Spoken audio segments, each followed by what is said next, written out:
I don't know what happened. Anyway, I was saying, hi, welcome. I'm getting used to doing the social eating thing again because of the new job, and yeah, it's been a little crazy, but Tuesdays are generally the day I have time for this because I'm not going straight home because I've got a lot of errands. That's my day where I run all my errands and go to therapy, all that stuff. It's my full-blown day of adulting. So, I got a pink lemonade today because I've been wanting lemonade more lately. I don't know. I'm not into soda very much anymore.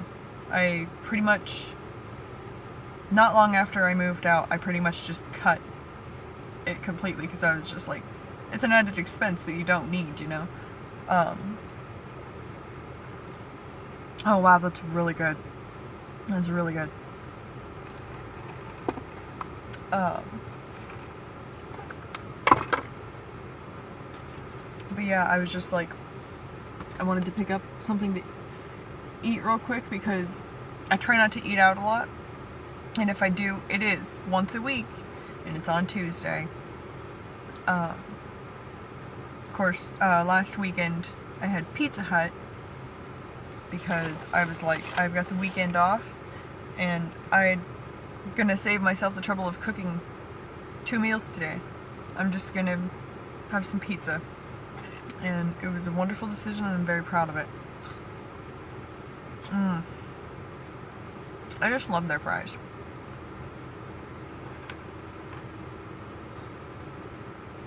Of course, I have had some locations where they just don't do a good job.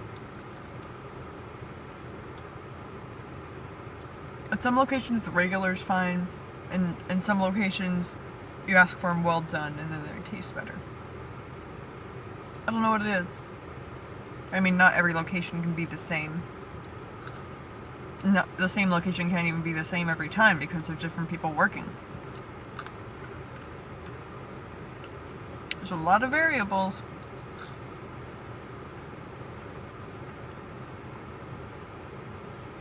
But for the most part, I really love In-N-Out.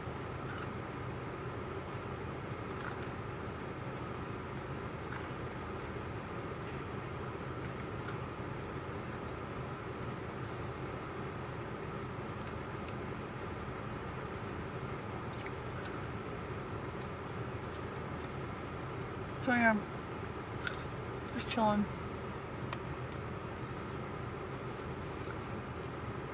I wasn't sure if there was a smudge on my phone or if there was just something on my face.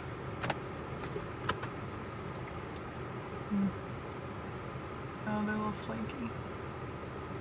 Oh, I looked like this all day and nobody said anything to me. That's lovely.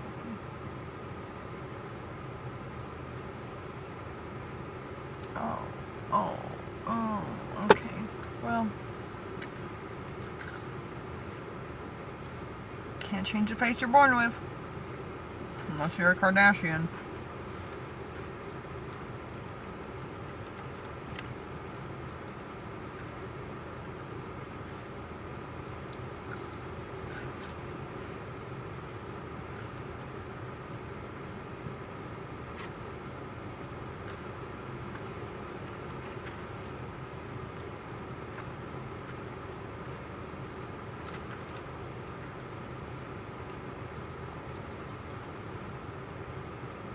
So yeah.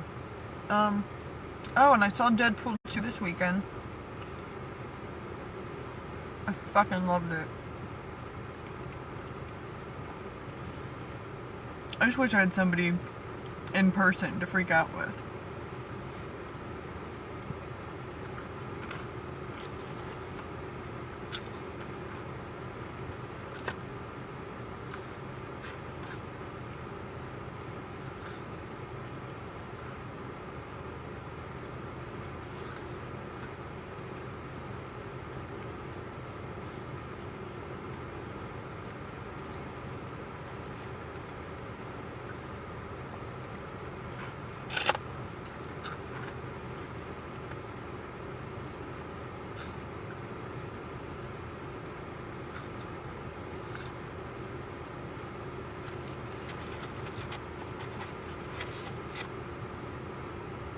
Like, it starts off so strong and so great.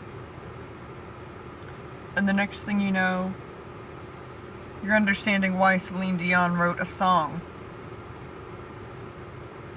for this movie. And you're yelling, "Fuck!" at the TV. I was sitting there, and I was eating, and I was snuggling my dog. And all of a sudden, I'm just like, what the fuck?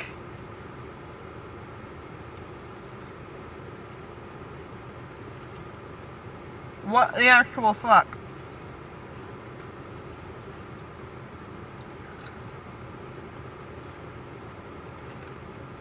I think everything's okay now, though.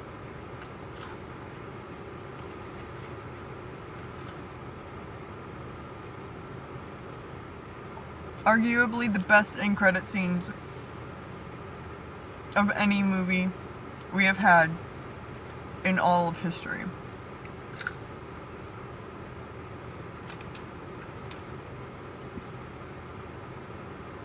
I think it's a strong argument.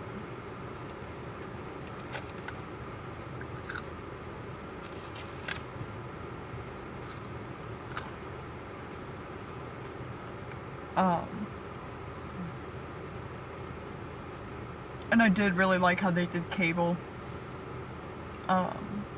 Apparently some fanboys were really pissy about it, but whatever. They're always gonna find something to get pissy about, right? I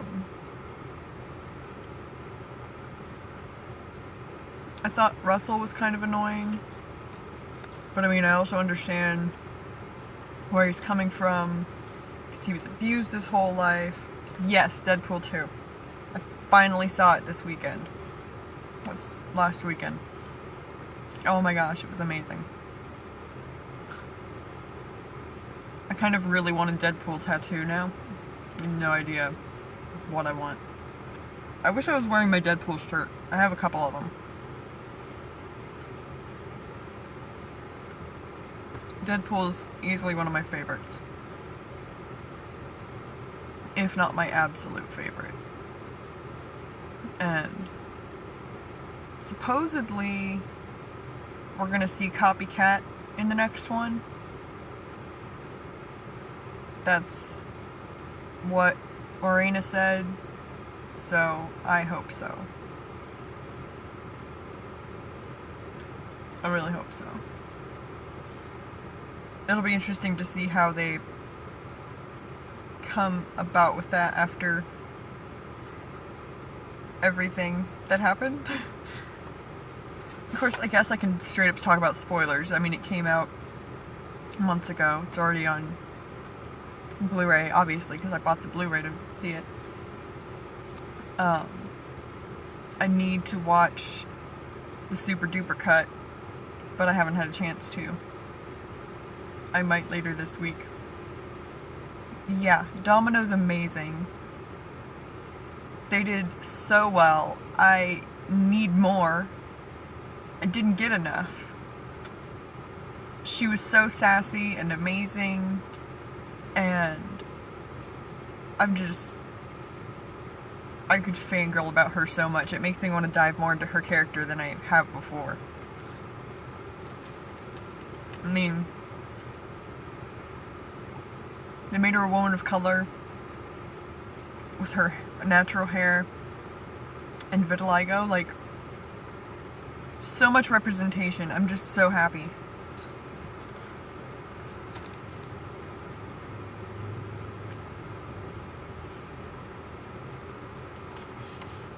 Oh man. It's gonna be interesting.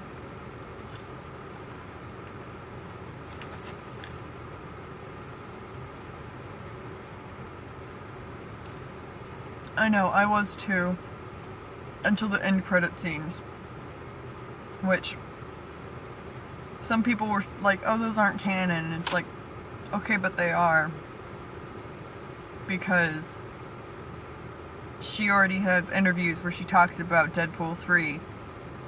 And she's saying they're wanting to have Copycat in Deadpool 3, so clearly it's all okay. It's like with Infinity War. I'm pretty sure everybody's confirmed for Avengers 4 as well as future projects. The only people who we have to worry about are Cap and Tony, because Chris Evans and Robert Downey Jr.'s contracts end at Avengers 4, and either they haven't renewed them or they're not letting us know they're renewed. Although the fact Tom Holland hasn't leaked that yet is pretty amazing.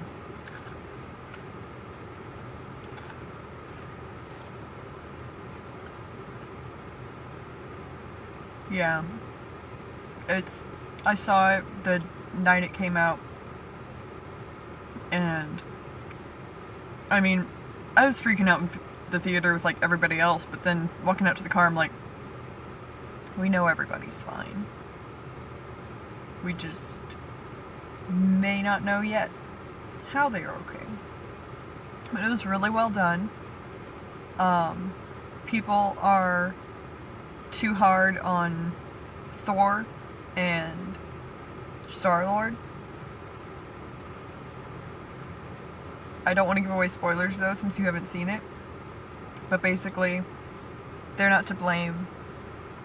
If they had been an issue, Steven would have stopped it, so it's fine. It's fine. But we have to wait till May.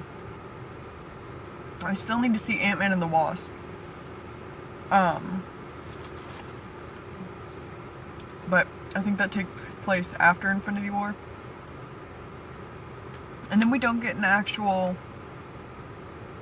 movie in the Marvel Cinematic Universe until next March with Captain Marvel. Which blows my mind. Hurts so much. I'm just like, they've been spoiling us with so many movies up until this point, and now they're just like, you're gonna wait. And I'm like, I don't want to wait anymore. I flip-flop with my film genres. Like, I saw Deadpool 2, Mission Impossible, then the next week watching Mamma Mia 2. I do that too. That's the joy and beauty of there being so many different things out there, is there's something for everybody, and you can like all kinds of different things. I haven't seen the new Mission Impossible. It's the 6th one, right? Like, I know I saw the 5th one, but for the life of me, I can't remember what it was. Or what it was about. Rogue Nation? I can't remember. For the life of me, I cannot remember that movie. Which is really weird.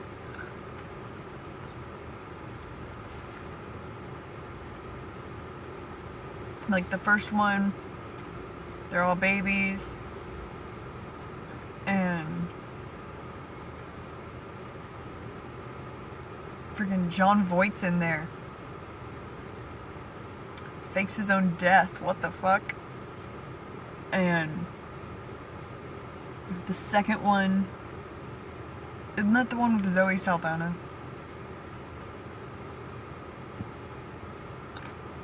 And then the third one has Philip Seymour Hoffman in it.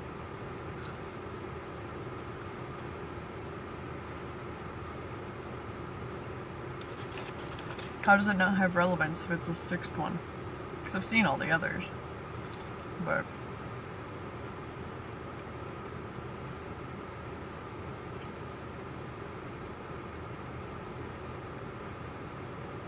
I remember going in to see Ghost Protocol, and somehow I didn't know Jeremy Renner was in there, and I was just like, what?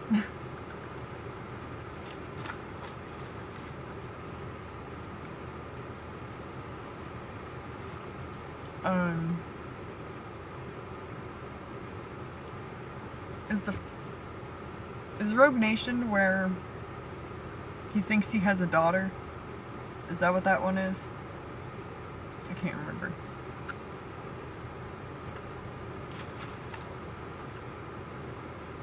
I'm just not sure why we need 6 of them. feels like a lot. It feels like it's gonna end up dying out if it hasn't already. Like Die Hard. Die Hard should have ended after the third one. They made 2 more and they just were crap.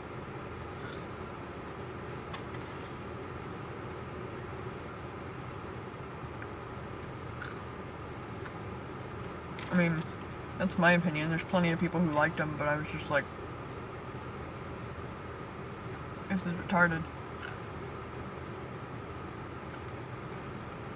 He's running low on cash. What's he spending it on? Wives?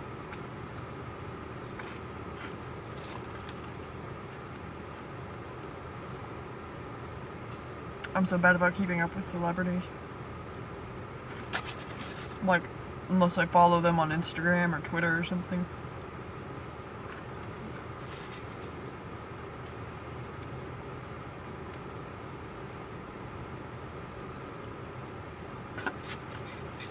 If Tom Cruise had an Instagram, he'd be one of those people who constantly is like posting pictures and videos of him at the gym.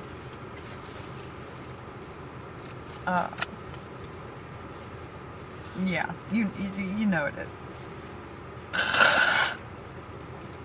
Oh, look, I'm training for this stunt that I'm doing, because I'm in my 50s, but I still have to do all my own stunts.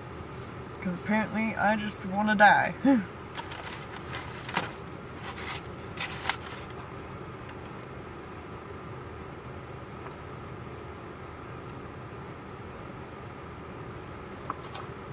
I wish I could Google stuff while I was streaming. I don't know if I can. Last time I tried that, it ended the stream.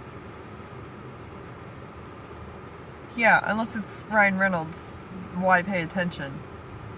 He's amazing and wonderful, and I want him to be my dad. I don't think he's interested in adopting any kids, though. Especially since I'm too old to be adopted, so whatever.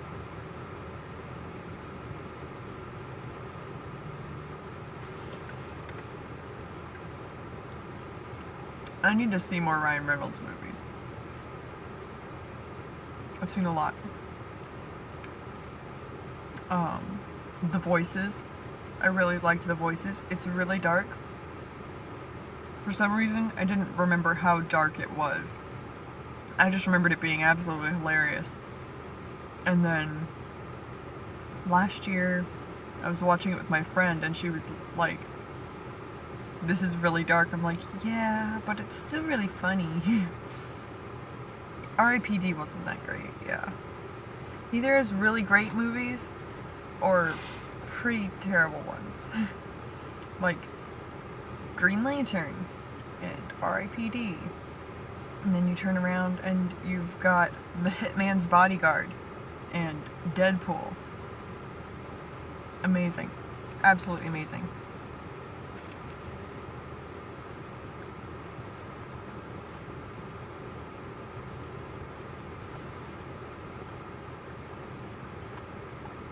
He is. They're literally paying him to be himself. He was made to be Deadpool, for real. They're just... It's like when Chris Pratt was on Parks and Rec. They're paying these guys just to be themselves. It's amazing. It's beautiful. And I love it. And I feel like it shows. Because they're so passionate about these projects that it just shows. And that's why they're so good. Because these people are genuine and amazing. Not to say people in other projects aren't being genuine, but they're just not always as amazing. Am I comparing the DC universe to the Marvel universe right now? Maybe.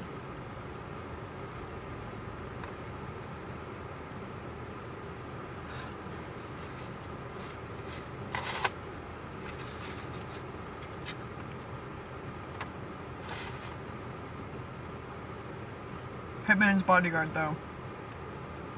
I saw it in theaters twice in the same opening week. It was just so good. I should really see it again.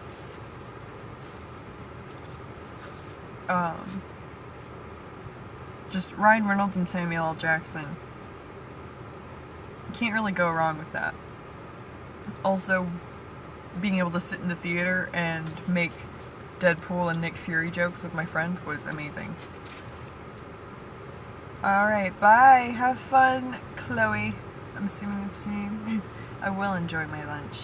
Thank you.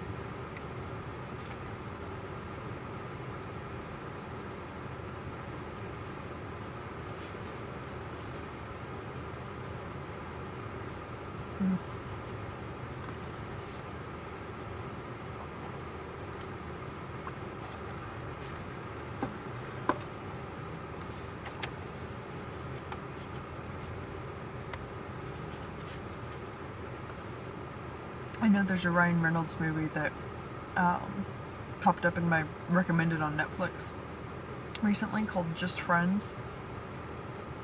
All I know is there's a photo of him in a fat suit, and I'm just like,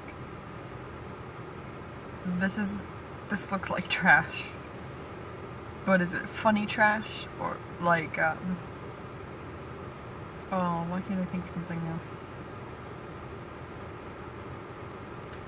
I've totally gone blank on examples. Like, I could use The Room as an example, but like, it's in its own category. Like that time, me and my friend, there was this movie on Netflix called The Vampire's Coffin.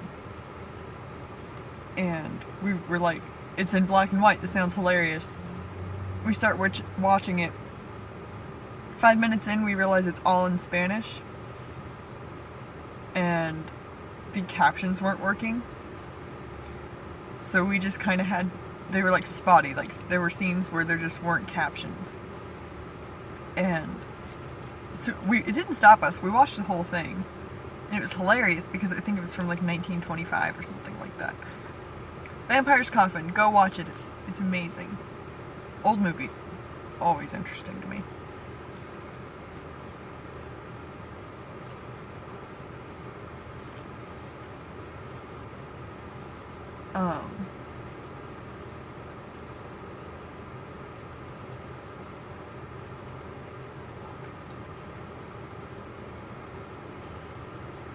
Be an example of a bad trash movie, I would say, would be when Netflix decided to do their own original movie for Death Note.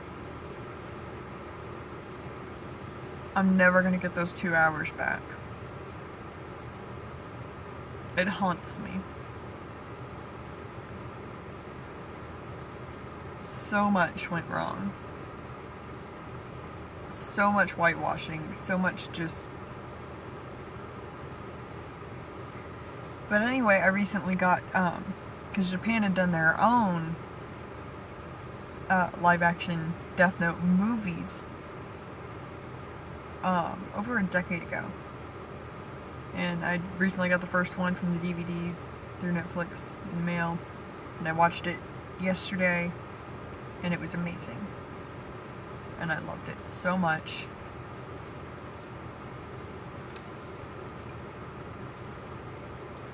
There's a couple things they changed. I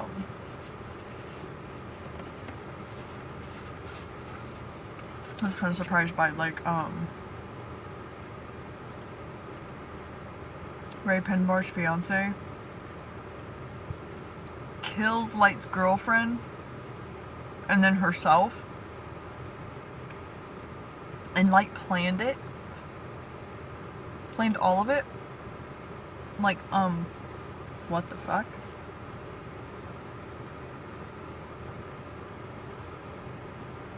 But you know what?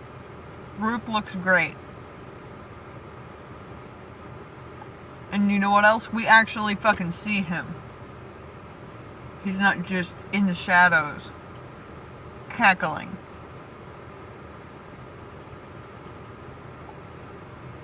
He's eating apples.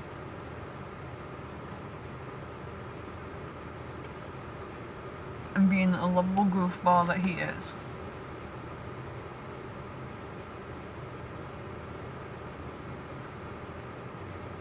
We briefly saw Misa. on like a cooking show, and then afterwards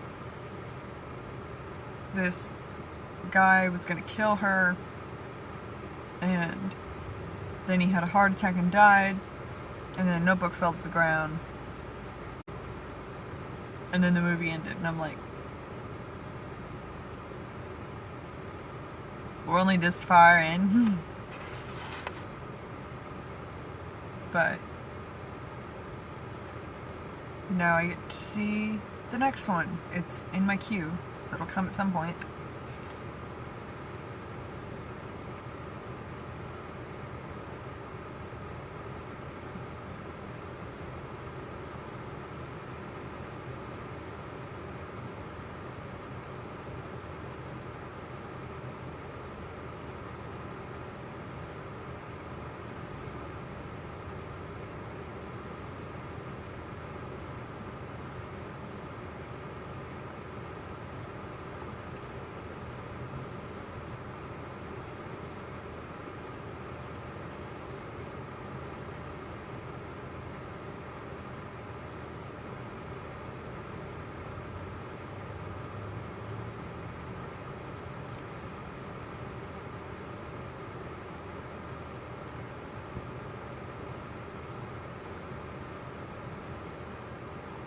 But yeah. So, thank you for everyone that tuned in. And thank you, Chloe, for the fun conversation.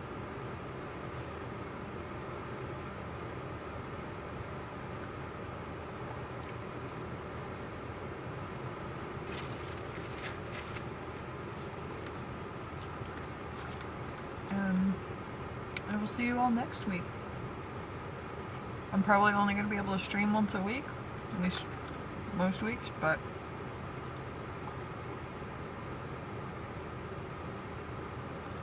it'll be fun.